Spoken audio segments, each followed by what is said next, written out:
Hey y'all, so I love the hair so much from the last video that I wanted to use it to create some natural looking twists.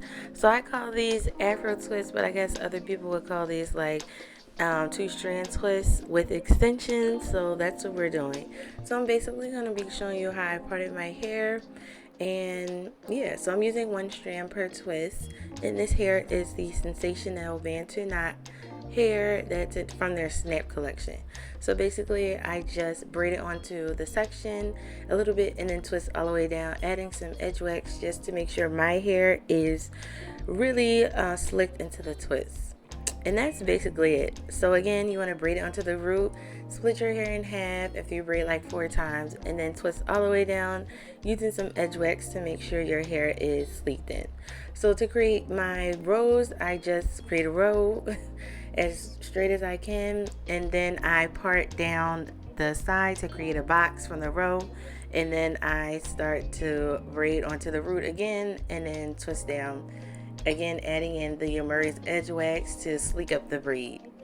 So on that first row, I did 2 twists. Now on this row we're working on right now, I'm doing 3.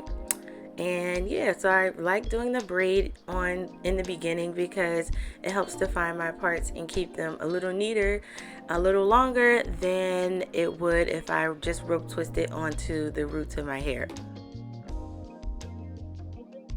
So moving on to the next row, I decided to do 4 rows on both sides. So this row is the 3rd row we're working on right now, and I'm just concentrating on getting it nice and neat and straight and getting rid of the straggles. Now here, I think this row is going to be 4 because I move quickly, so like sometimes I don't like to do a lot of twists if the hair is long and it takes forever for me to install it. But since this hair was like bra strap length, then I decided to just make an extra part and make this row 4 parts. Now let's see, because I'm guessing, yep, that's what I did, 4 parts, because I was about to say I probably did 3 and I'm just going ahead of myself. But no, I did 4 parts for this 3rd row. And yeah, you can make the parts whatever size you want. You know, it just depends on how long you want to stand there and twist because it takes a while. I would say I finished all these twists in maybe 2.5 to 3 hours. So I did the back first and then I came on camera and did the front. I do not remember how many twists I did in the back. And it looks like I didn't show you guys except for that beginning. Maybe go to the beginning and pause the back where I'm showing you the back so you can see the parts, because I do not remember and I didn't go over it at the end of this video.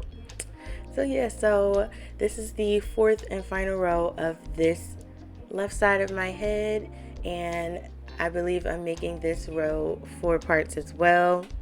I could have did 5, but it looks like I did 4 because that's usually my go-to. And plus the twist size, like the twist density, matches the part size. So yeah, just I guess the rule of thumb is to make sure your part size is smaller than the density of your braid or twist. Yeah. Also, I only showed this left side of my head, so yeah, so I did the same exact pattern, 4 rows with 2, 3, 4, and 4 on the right side of my head, but I didn't show it, and I think it was because I thought y'all had enough, and y'all would probably get tired of seeing me twisting. So yeah, so I finished this side, and you can see it looks nice and neat, but it still has that natural look. I really love them. They're very soft and just natural looking. They can replace faux locks because of how natural they look. So that's why I just say that.